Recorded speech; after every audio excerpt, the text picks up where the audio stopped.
Welcome, friends. Whether you're out on a walk, running errands, or relaxing at home, it's wonderful to connect with you. Joining us today is Chris Gillen. Chris is a sought after leadership advisor and former executive with over 30 years of experience helping companies navigate rapid growth, change, and internal conflict.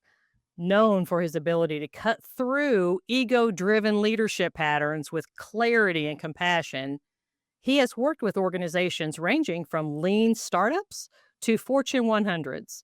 Chris, welcome to Phoenix and Flame. Hi, Dana. Thank you so much. I'm so excited to be on the podcast. I've listened to your show, and it's just an honor to be here and to be speaking with you today. So thank you.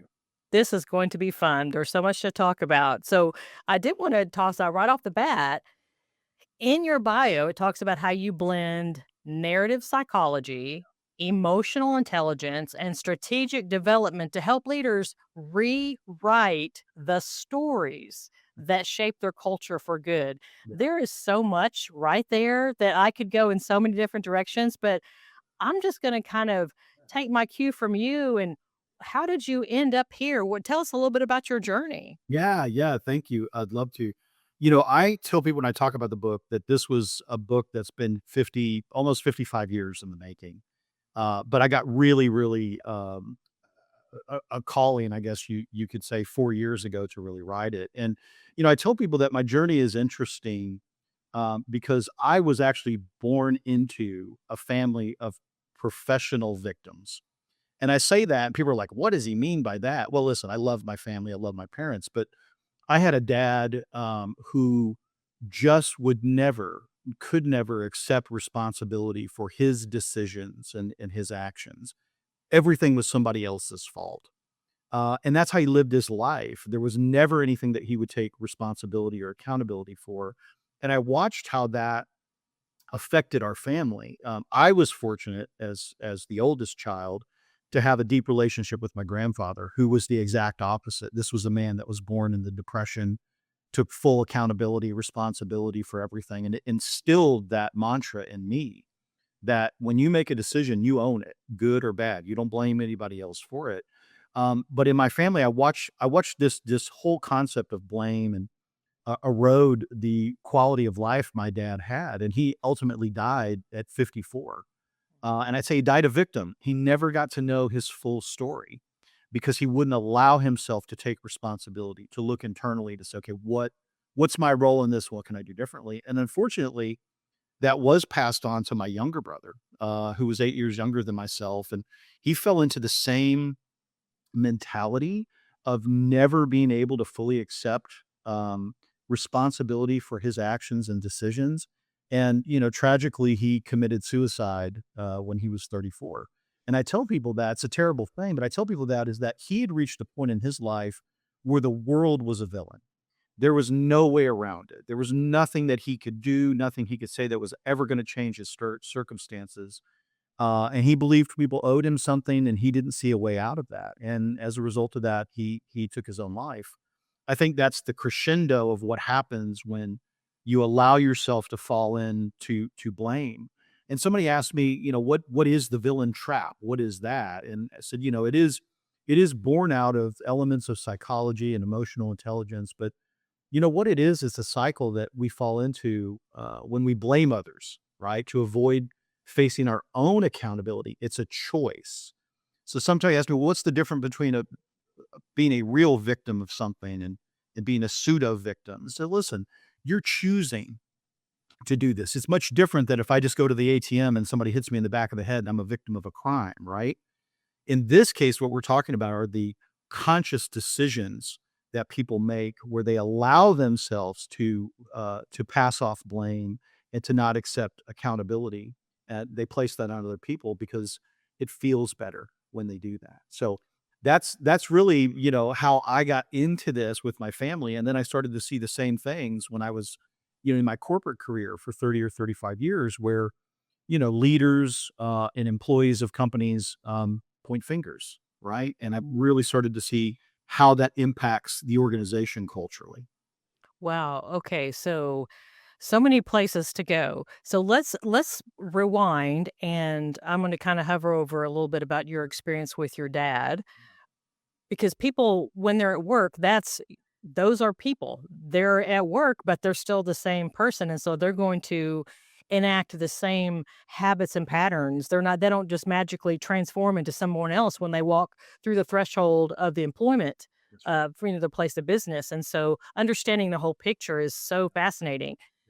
So one, I wanna make a comment that my mother was like you describe your dad. Yeah. Um, and so I know what that looks like.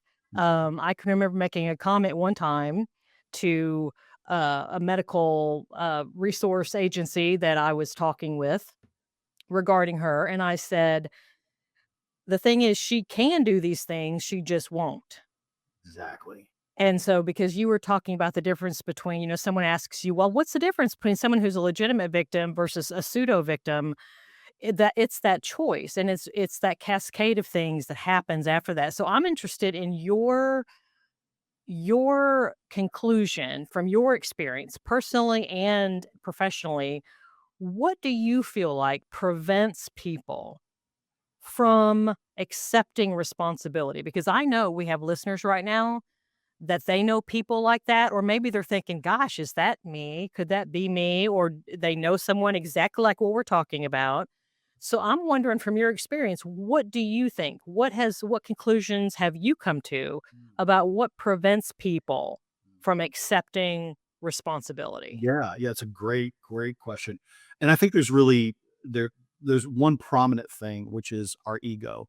And you know all about ego. And the way that I like to break it down for people in non-clinical terms is your ego is that little voice who creates a story about you and how you see yourself, right? And so we all walk around and we all like to believe that we see ourselves as these infallible, perfect, look at me, look at what I'm doing, look at all this stuff that I have, right?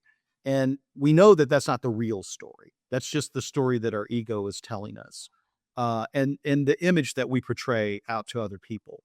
And so, one, I think oftentimes what holds us back from accepting accountability and accepting responsibility is our ego won't let us because it's counterintuitive to what we believe about ourselves. I use the example sometimes that if you're a leader of an organization and people like you and they're giving you praise, right, as a leader, "Oh, I love working for Dana. I love for this," which is all good stuff. But what happens is that story begins to manifest itself in you as a leader, and the ego is saying, "Yeah, you know what? I am really, really good. I'm really good at what I do. I'm a great leader at what I do." When somebody then comes along and gives us feedback that's counter to what we believe, our inclination is to reject it. Our inclination is to say, "That's not me. I don't do that," because ego has painted this story about us that we begin to believe is true. So I think that's one big element of when we start talking about accepting accountability for our choices and our decisions, and we feel that they're right when we're told differently, there's it's cognitive dissonance, right? It's I fear it and I go, "Ugh, that's not me. That doesn't sound like me." I think that's one. Two is I just think, it's kind of along the same vein. And my dad he could absolutely do everything that he said he wanted to do. There was nothing stopping him from doing it except himself. And I think part of that was just the fear of being able to put yourself out there, the fear of learning, because again, the ego likes to tell us that we have all the answers, that we know everything, right? Like, you come to me and I'll give you the answers.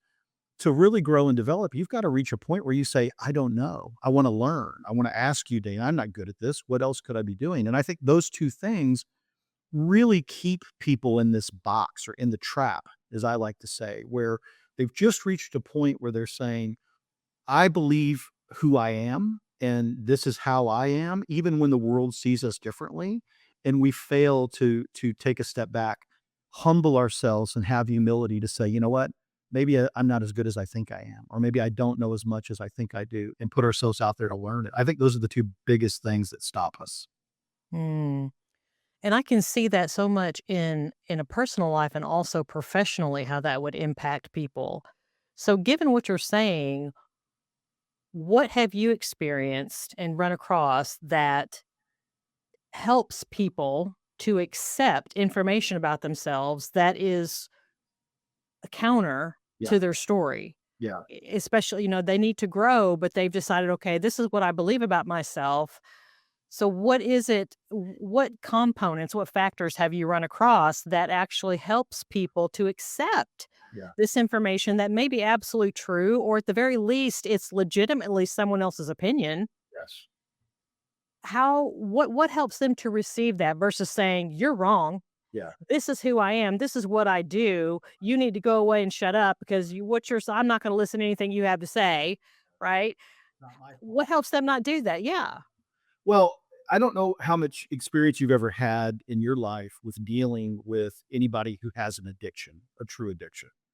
And the first thing that you learn, because I came from a family of addicts. The first thing that you learn, and you know this, Dana, is you can't help anybody unless they're willing to help themselves. There's nothing you can say, nothing you can do that's going to change what they're doing or what they think. And so the first thing I tell people is don't be preachy. Don't run around and tell people what they need to do. Like, Dana, I think you need to do this because that creates that cognitive dissonance right out of the gate. You're never going to get anywhere, right?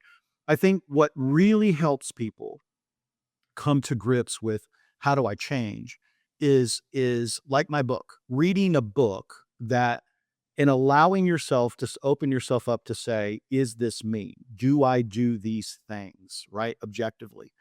If you do that, and if you say, yeah, you know what, I do that, then it becomes easier to help somebody through the cycle of what the villain trap is all about. Because remember, the villain trap is not it's not that leader who's throwing things and yelling and screaming and just like what you would probably see when we talk about a bad leader.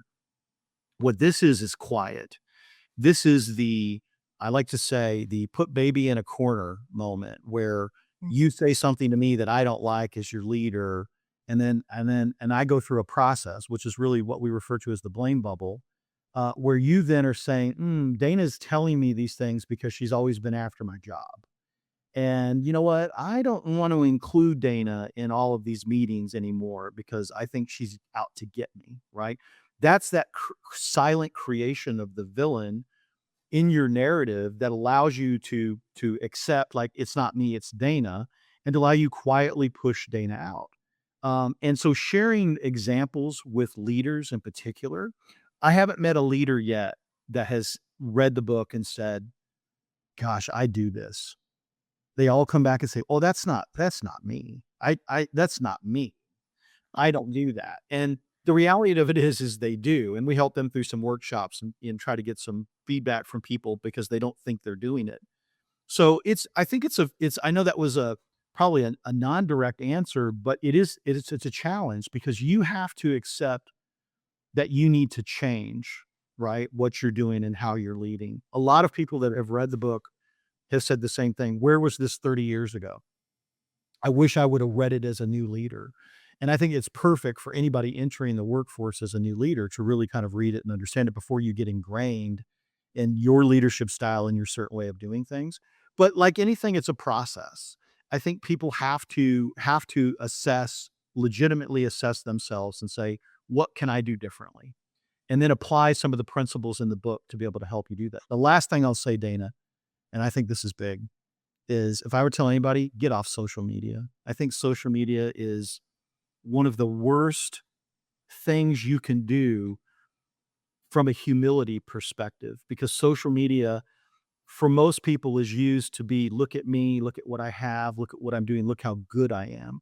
And all that does is fuel that ego. And the bigger the ego, the less humility that a person can have. And so I always tell people, like, put it in check, right? You're not as good as you think you are. You're not as great as you think you are. We all have the same flaws and issues and problems. Embrace those. I love this. All kinds of questions. So it's a good thing I'm writing these down, Chris. Um, so one comment that I want to make, and it's kind of like pinging off what you just said, because I just got finished going through a mic drop academy with Jess Ekstrom, and so much fun. But it's learning more about keynote speaking and how really, and I think of Brene Brown and people like this that you want the connection. It's not about getting on stage and performing. It's about connecting with people. And we do this lots of times through vulnerability. Yes. And as a leader, and because what you're saying is absolutely true. I think leaders are given this idea that we have to put ourselves out there on social media as this like, Look at all this wonderful stuff I can do. Don't you want me to come do it for you?" And right? And so as a leader, you're afraid to expose anything, any weakness or anything, but I think what one of the things that Jess Ekstrom was talking about is if you're going out and you want to speak to corporations and connect with the people there, it's about the vulnerability, and as a leader, whether you're a manager, whether you're a keynote speaker, whether you're a director, wherever your space is, whether you're in your pod of people, just a leader as a human being, a leader in your family, a leader with your friends, that being willing to be vulnerable, being willing to share those things that you don't do well, that you made a mistake. And then when you do that, I think other people, they let their guard down. They go, man, me too. Yeah. Me too. Me too. And it creates that connection. And I think that helps. Have you run into that too? Yeah, totally. And I like to use the word authenticity. I think that's what people are really looking for these days is everything seems so plastic, fake, you know. And I love that, go on, I mean, I'm on LinkedIn a lot. You go on LinkedIn. I've never seen anybody post on LinkedIn, man, I really messed up something today. And let me show you some pictures of what I screwed up. And I go, it's not, you don't ever see that. What you see is look how wonderful this is and look at me and look at all the wonderful things that I'm doing, and I'm not saying that that's wrong. I mean, if you're proud, shout it out, but put it in perspective and know that the image you're portraying to other people is not the real story. That's not your real story. And if you want to make a connection with people, then be authentic. Tell people that you're human, you're fallible. These are the things that I do. Have humility. I just wrote an article about humility is a dead skill set.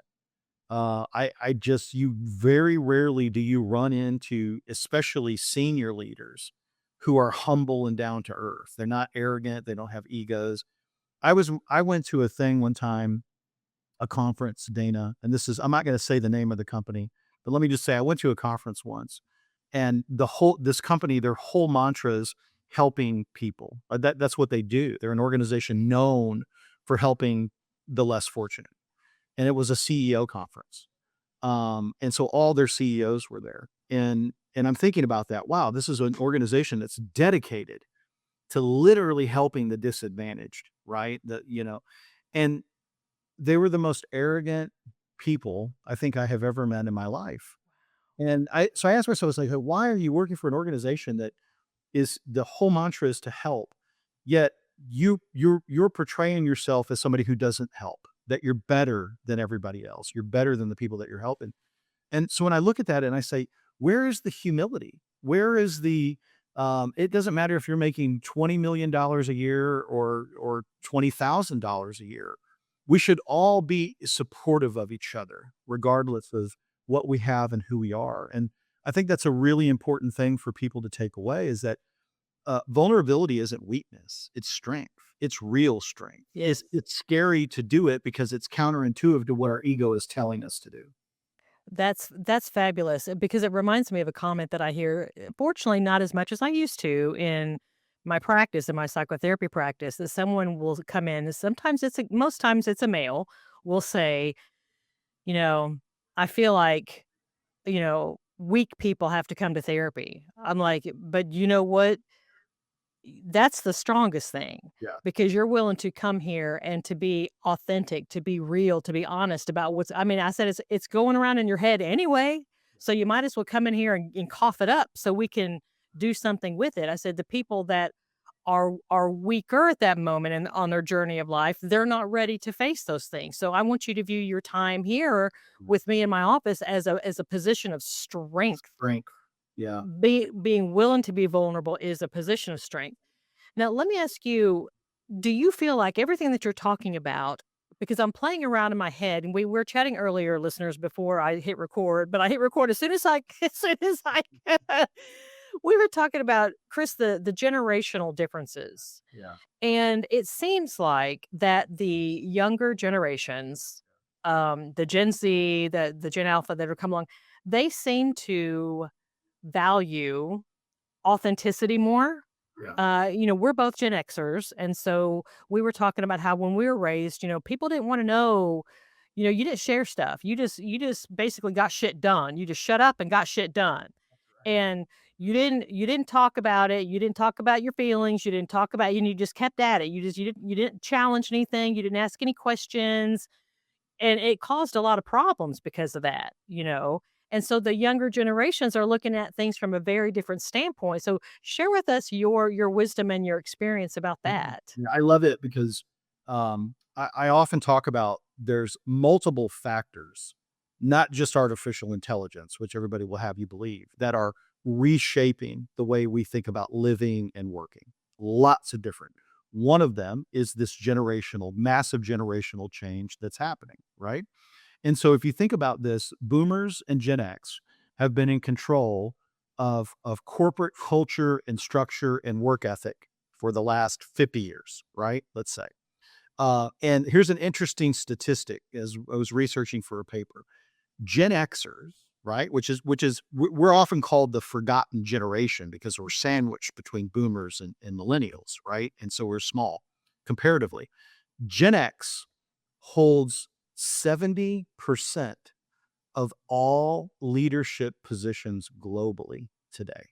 So think about this for a minute, and I'm going somewhere with this. So Okay. 70% of leaders are Gen Xers globally for corporations. As you mentioned, we're the boundaryless generation because we grew up with, as latchkey kids, Mhm. we were independent. We never got to be children. We went right in because, both parents worked and, you had all these things that were going on and we were raised to work. That's what we did. I mean, when I was growing up, it was you went to school, you go to college, you go get a job, and you do whatever it takes to get promoted and to advance. And we would move anywhere. We would do anything for no money. Like somebody, remember the day they come to you, Dana, can you just pick up this department for us? Uh-huh. And it's gonna be a learning thing. It's gonna be a great growth and development. And then he would say, "You never thought to ask for more money.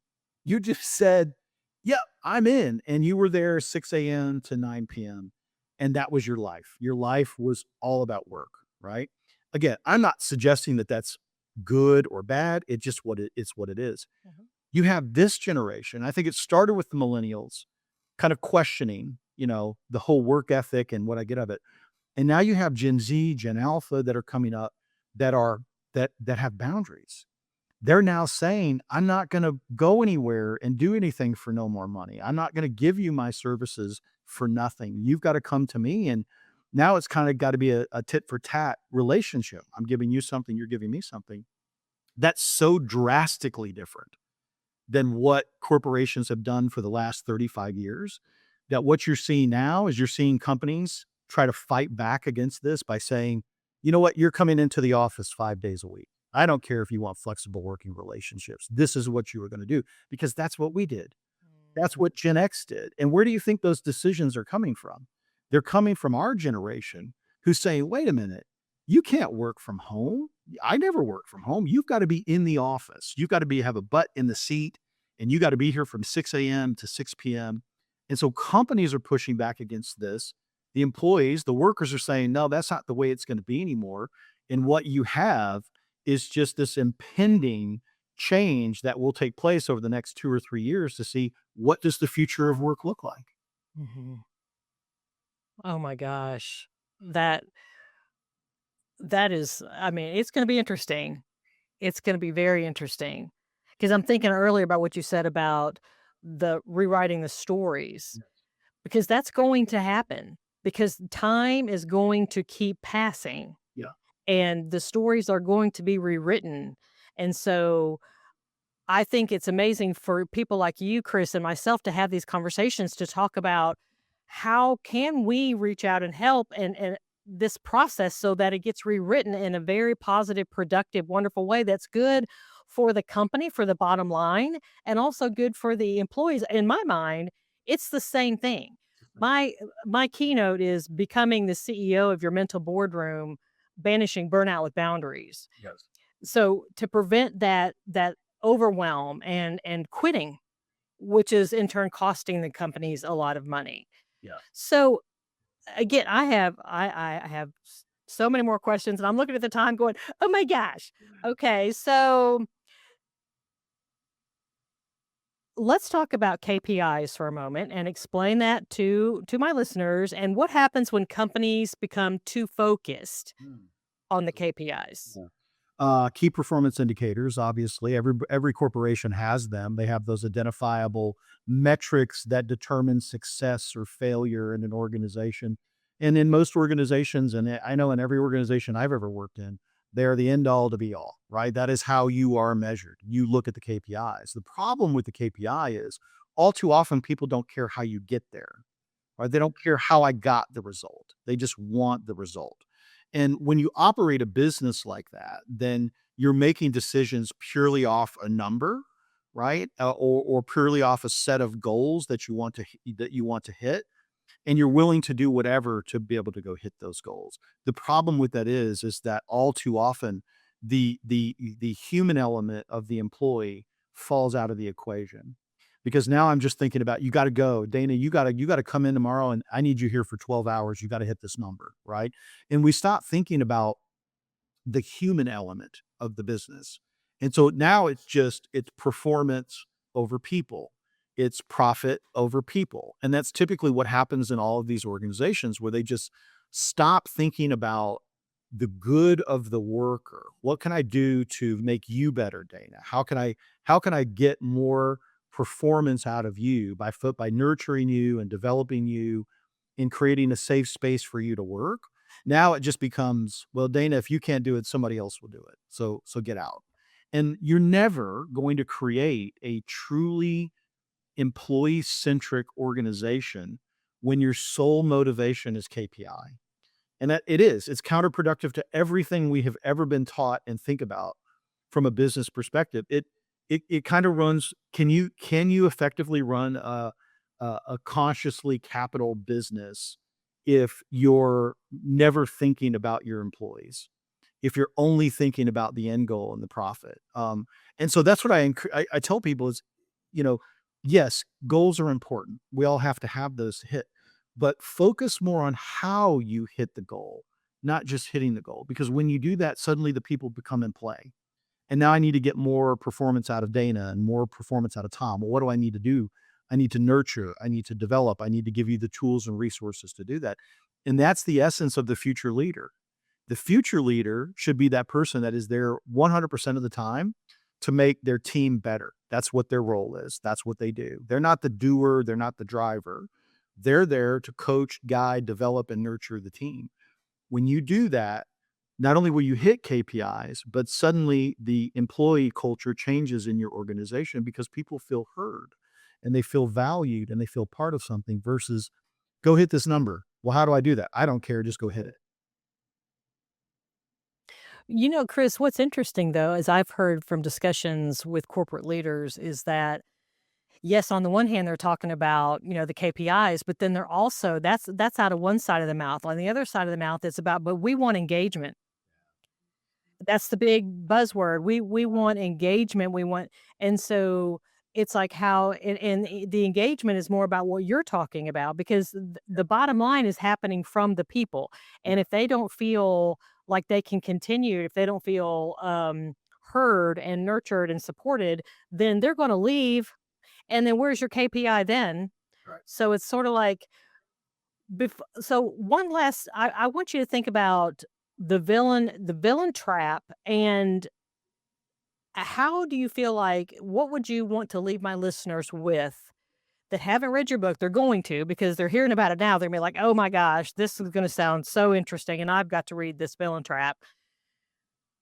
What is a hook that you want to put that out for them? That how does it influence if you were to read the book? if someone's thinking, "Well, I'm awfully busy, Chris. Yeah, which everybody says, right? I'm awful busy. How do I have what's in the villain trap? Why do I want to read that book? Why do I want to make time?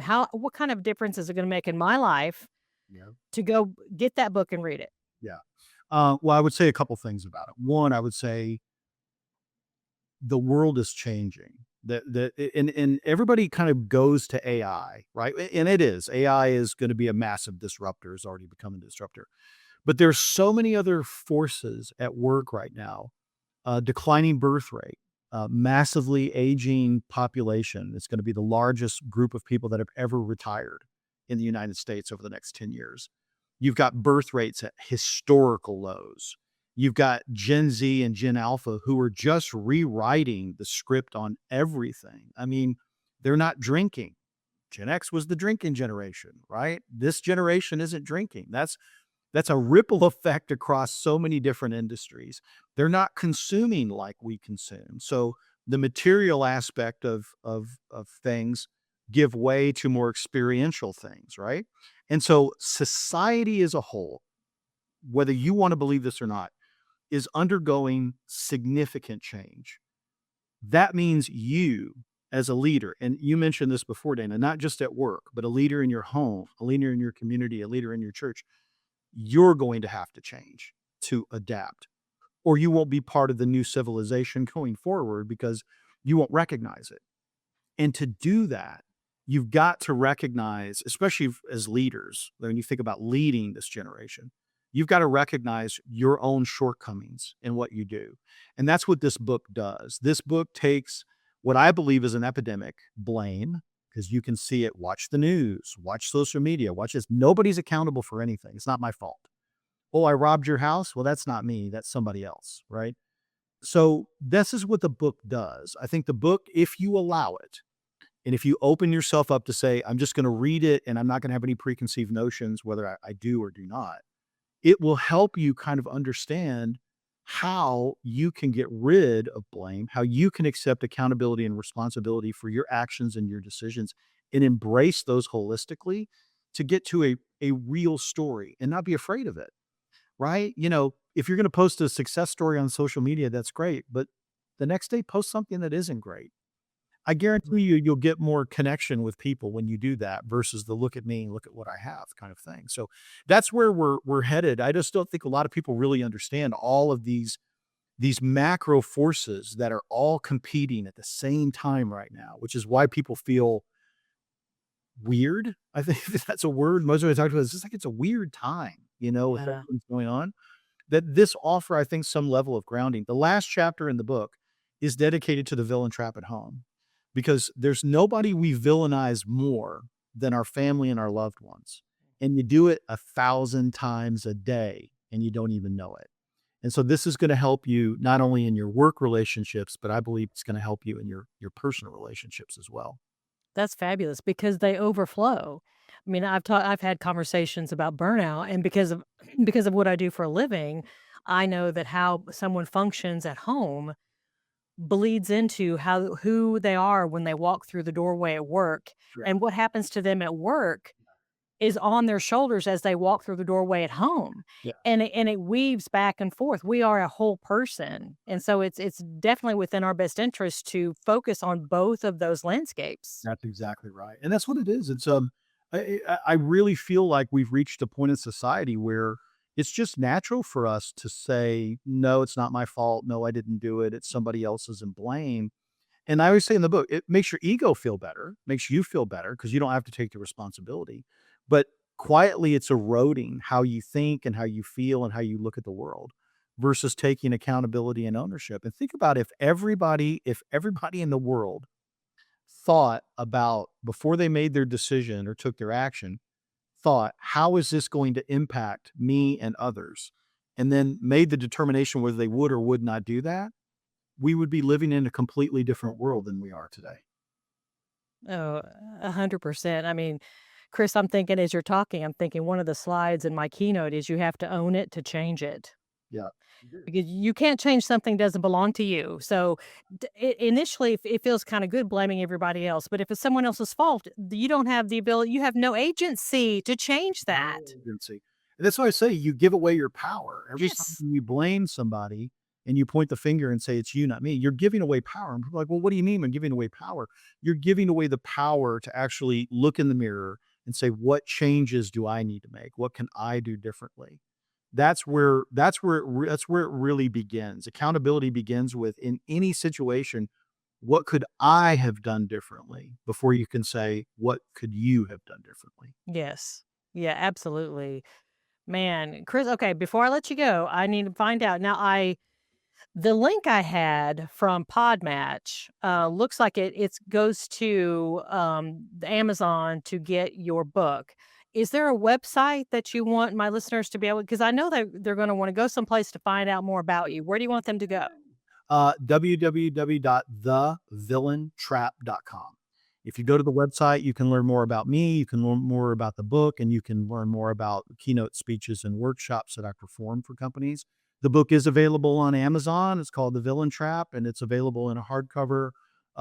It's also available in digital on Kindle and on Audible as an audiobook if you want to go check it out. So, multiple ways for you to go and check it out.